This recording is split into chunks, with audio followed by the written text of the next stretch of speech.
الله الله الله الله قولوا قولوا يا ما شاء الله الله الله الله الله قولوا قولوا يا ما شاء الله.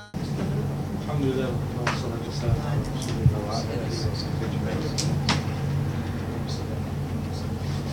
السلام عليكم. How is everybody?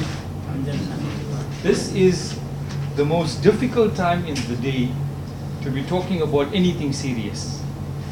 So first let me ask your permission, if you are in the right frame of mind to be having a discussion on something as serious as strategy. And you can be very honest with me because we can talk about many other fun things if you prefer. Yes? No? Yes, we were ready. Myself. They're all mujahideen in the front row. Yeah. I want to see what is happening behind the front row. Huh? Huh? Already. You are ready? Alhamdulillah, you're all mujahideen. All mujahideen. I thought I'll have a short discussion with you. It's a discussion, so you don't have to take any notes, hopefully. By the way, did you get a copy of the first presentation we had done last week? Okay, Mr. Gareth, you know last week's presentation on leadership, the one that I had done with this group here, and the wider group, it's on Junaid's flash drive.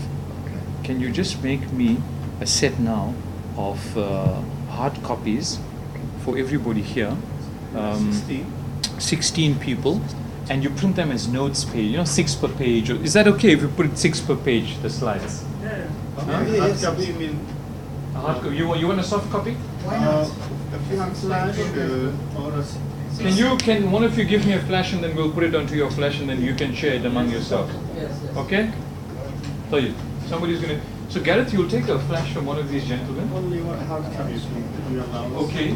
So put it onto one flash, make sure it's copied and saved there, and send me maybe 3 copies in hard copy, but notes, they'll have 6 per page. Okay? So save it on the one flash and 3 hard copies, please. Thanks, Gareth.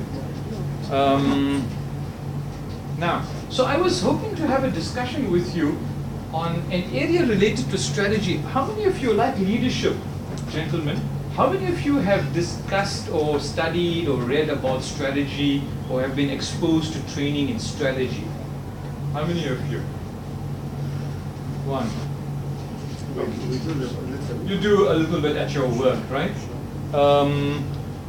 Any of you have a general understanding, those of you who have not been exposed, except these 2 brothers in front of you, if you haven't been exposed to strategy, what do you think it means? When I say the word strategy, what does it mean to you? Now. A plan for a specific time that contains things to do. That's very good.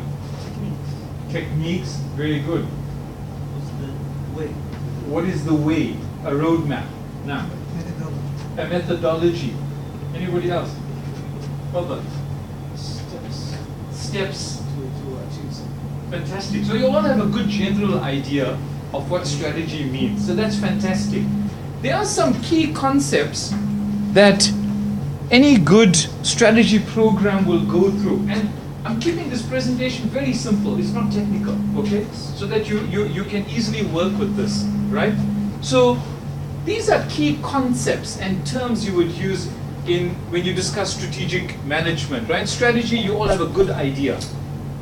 Vision and mission, do you know what vision and mission, I mean, you use these terms very frequently. What is a vision? In simple terms. Anybody? Vision, this is just my opinion, what things you are looking to approach in the Right. future. So it's about something in the future, yeah? It's a clear imaging of what we will do, what we will have to do in a specific high quality way. Okay. One subject. Okay. Anybody else? Yes. Long-term expectation. A long-term, I like that, long-term expectations. Yeah? What we are going to be next. Sheikh Ibrahim says, what do you want to be next? So we are currently at a certain stage, and where would you like to be? Right, good. So, simplistically, vision, we describe it as a future desired state. Future desired state. So at some point, as you have said, where do you want to be? But that it's not just anywhere. It's a desired state, meaning ideally, where should we be in the future, right? So it's a future desired state. What then is mission? We're just looking at basic understanding of key concepts that people take for granted but don't really know what they mean. What is mission then? I think the mission is the way that you're going to apply to achieve the vision in the future.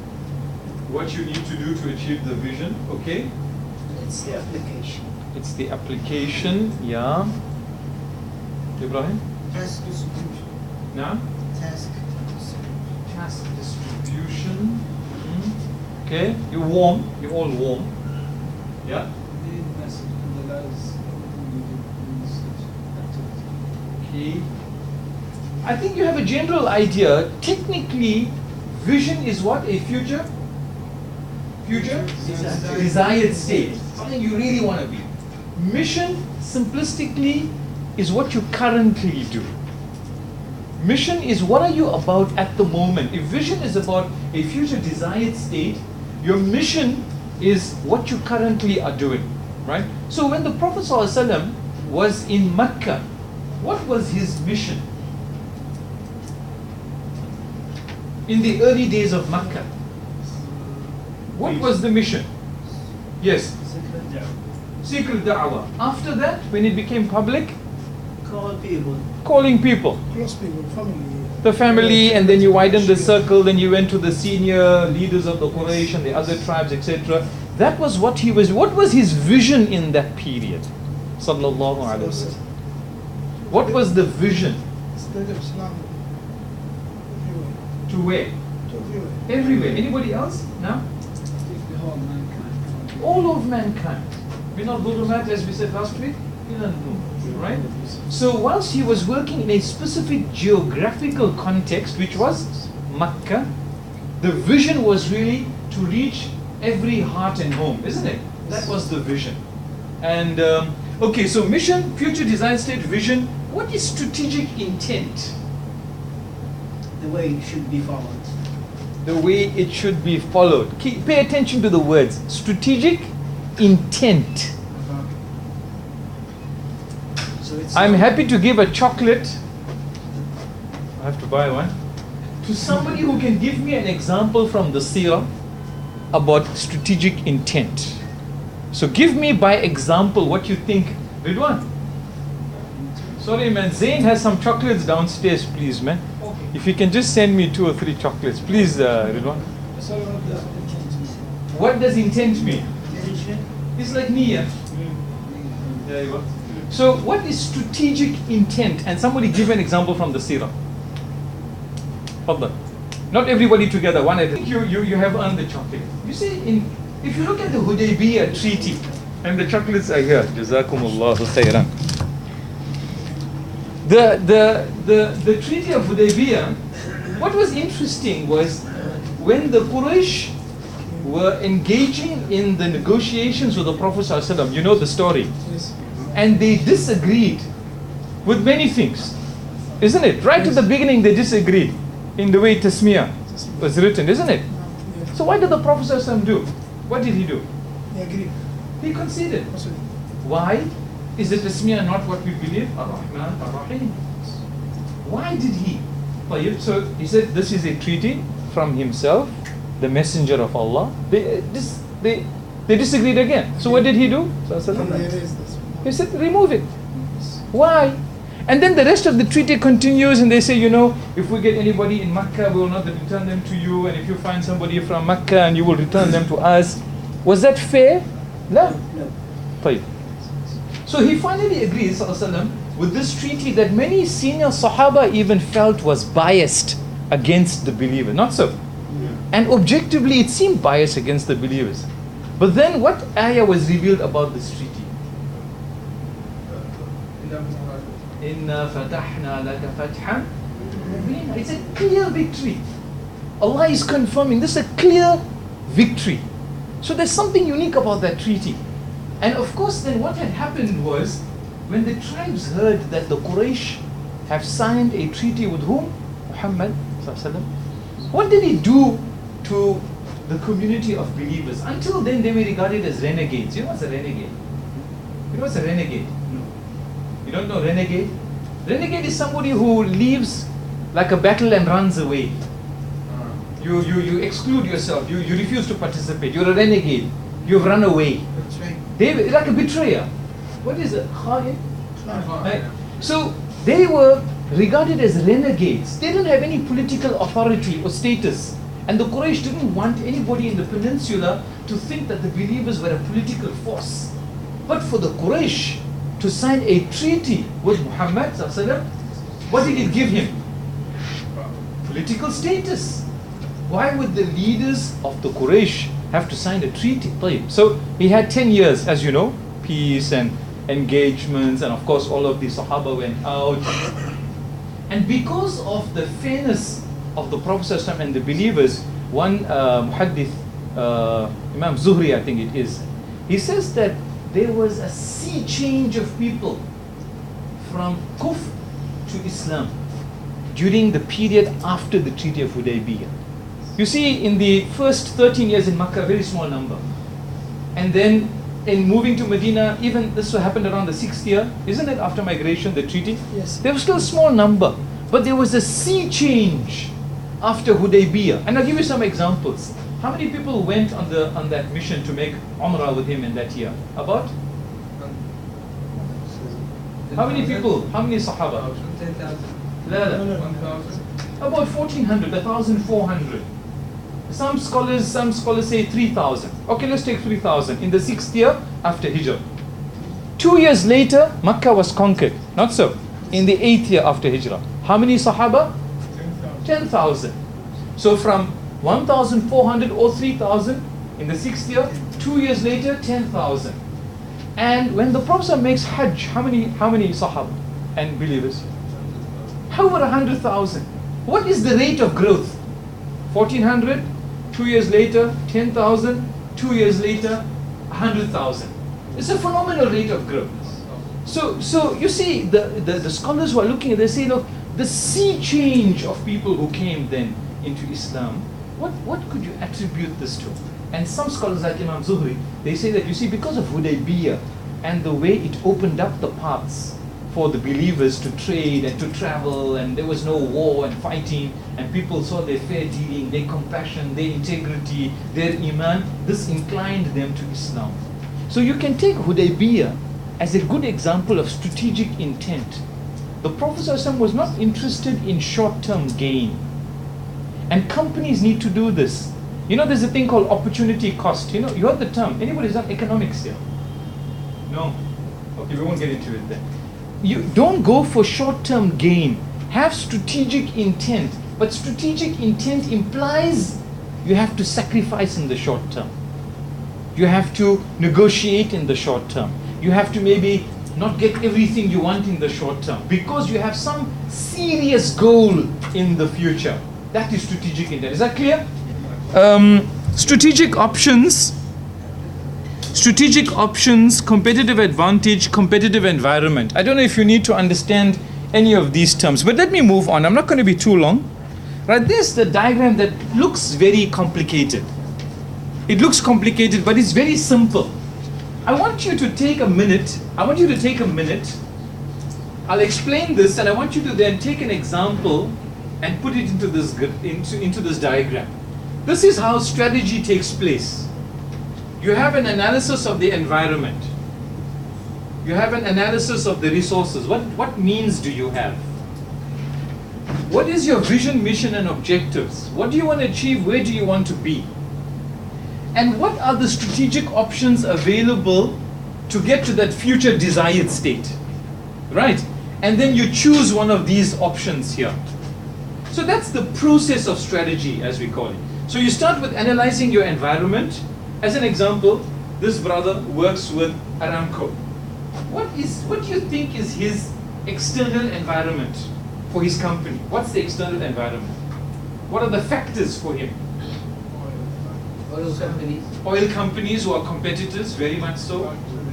Now, factories, their plants. What else? Petrochemical company. Petrochemical company. What else? What's in his environment, in Aramco's environment? So competitors, Community. the communities. His boss. Now, Customers. yeah, no. Environment refers to external thing outside of the company, in the macro environment. Buyers or customers. Buyers and customers. Very good. Come. The government. The government, absolutely. Can't give you another chocolate. The government. So the political environment, the legal environment, the environmental environment. Do you pollute the environment? We do and we clean. We do and we clean. So the environmental environment and a whole lot of other, the competitive environment, etc. So you analyze, if Aramco says, you know what, we want to become the largest in not just the Middle East and North Africa, we want to become the largest in Asia and the rest of the East. If they had to then design a strategy, and Brother Zaki is sitting there, he would sort of have to go through this process with the team around him, analyze the environment, do a SWOT analysis of the company, look at what resources they have, and then look at their vision and mission, and then consider their options, and start choosing an option, and then start working towards. Take this framework, and I want you to put the hijrah, the actual migration, into this framework for me. No, no. You can put it in your mind, it's no problem. Okay, so there's a framework that's part of the strategic process. These are the logical steps you have to go through. I want you to take the incident of the migration of the Prophet ﷺ and see if it fits into this framework. Meaning, in the case of the Prophet ﷺ, was there an environment that he had to be concerned about? Yes. You answer it for yourself. Did he have to look at resources for the migration? What was the mission? Why migrate? He wasn't simply moving from Mecca to Medina. There was a mission involved. Strategic intent involved. طيب. Did he consider options? Did he choose an option? And did he then finally act on that option? And do you think he's achieved the strategic intent through the migration? So can you plot for me and then tell me the story of the migration in this framework? Do you understand the challenge? Yes. You ready? Almost. Almost. Fadl. For his environment, he had his main enemies. Right. The Kuffar in Mecca. Right. And the rest of Arabia as well. Right. For his resources, he had a few people from Mecca who are converted to Islam, and the majority of the people of Medina. طيب. So his vision and mission was so clear to deliver the message to all around the world. He had different options. He could stay in Mecca and continue Very good. making da'wah until they all convert. He can go to Medina, and as he did, and start da'wah there, and then continue to all Arabia and the rest of the world. No. He had a third option to try another city. Okay. No Mecca, no Medina, but another tribe or another city. Like he did with Ta'if. Exactly. So for him, Medina was the best choice. He actually did that, and he succeeded. Fantastic, right? So it's a simple explanation that the issue of the hijrah was very much a strategic decision, and the tactical plans, that's another important term. You can have a strategy, but tactically what you do, meaning what are the practical steps you take to carry out this strategy? Strategy is a roadmap, is a plan. What are the tactical moves? So, very good. I don't know your name. Muhammad, very well done. If you look at the analysis of the environment, what were the tactical parts of his strategy? He considered Ta'if already, and he had discounted it. Not so, because we spoke about the incident. Yes, he was there. He considered staying in Mecca, and that was becoming untenable. Remember, when he returned from Ta'if, he didn't have protection to enter the city. You remember? Who gave him protection? Who was it? Abu Talib. Yeah. No, He had passed away by then. Remember? After Ta'if. Ta'if, Hamza? لا. That's Kafir. Not Muslim. He was not Muslim. Yeah, What's his name? I'm just testing. لا. one of the leader in Arab. Yes, I can't remember. I know, you'll get it just now. The chocolate is on my table. I think he's not in Mecca. Beni Abdi. Jubair ibn Mut'im. لا. Who said that? Ibrahim said that. You see, I'm going to run out of chocolate. sorry. So he didn't have protection in Makkah to even enter after the trip to Ta'if, right? So staying in Makkah, as you said, was untenable. And the persecution increased after Abu Talib's death. Not so. Khadija passed away, and Abu Talib passes away. It's the year of grief. Ta'if rejects him. So staying in Makkah was untenable. And Darun Nadwa, was that what it was called? The council for the Quraysh. They had already made a decision. What was their decision? To kill him. So there was no point in him pursuing Makkah anymore. He had analyzed all of this in the environment. And then look at the tactical strategy. How did they go to Medina? What was their means of conveyance? Camels. Where did they get the camels from? Abu Bakr purchased them, and he was looking after. You see, Abu Bakr radiallahu anh, he was nurturing this hope that one day he will migrate to, and he wasn't getting the instruction from the Prophet ﷺ. And what was his hope, his dream? To be migrating with the companion who is the Rasul of Allah, isn't it? So when the Prophet finally approached him tactically, he left his house at night. He went to Sayyidina Abu Bakr's house at which point? How did he visit him? Because he was not undercover.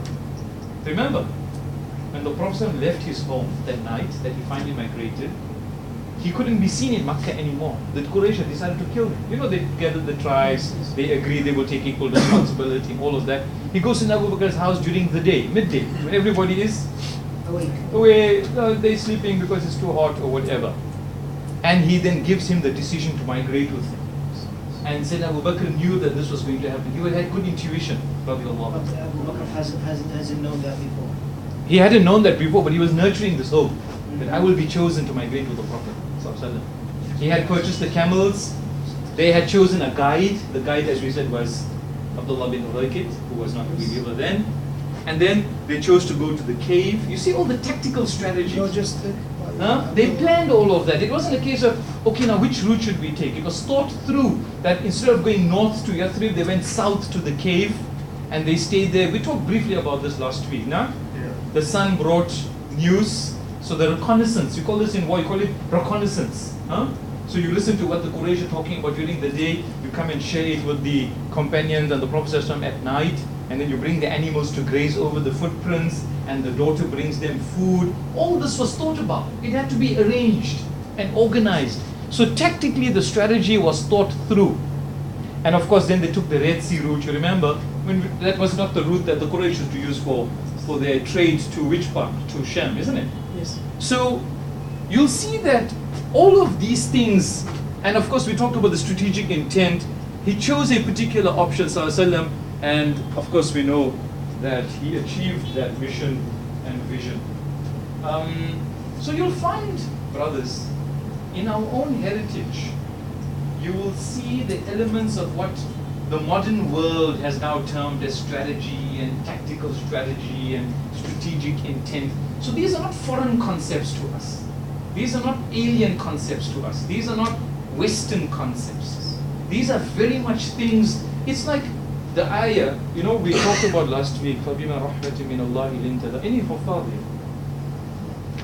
وَلَوْ كُنْتَ فَظًّا غَلِيظَ الْقَلْبِ لَانفَضُّوا مِنْ حَوْلِكَ فَاعْفُ عَنْهُمْ وَاسْتَغْفِرْ لَهُمْ وَشَاوِرْهُمْ فِي الْأَمْرِ فَإِذَا عَزَمْتَ فَتَوَكَّلْ عَلَى اللَّهِ إِنَّ اللَّهَ يُحِبُّ. If you have made a plan, then you put your trust in Allah. فَإِذَا عَزَمْتَ فَتَوَكَّلْ عَلَى اللَّهِ.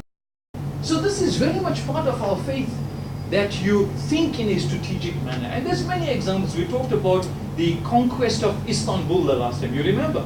And that's another great example of thinking about the resources, what strategy, what's the environment, how to defeat the enemy, what is the lay of the land, how can you go across the dry land with ships and a whole fleet. So you'll see that throughout our history, you'll be able to use these concepts. These are not new concepts. They've been there, except we didn't give it a term like strategy and things like that. Everybody okay with me?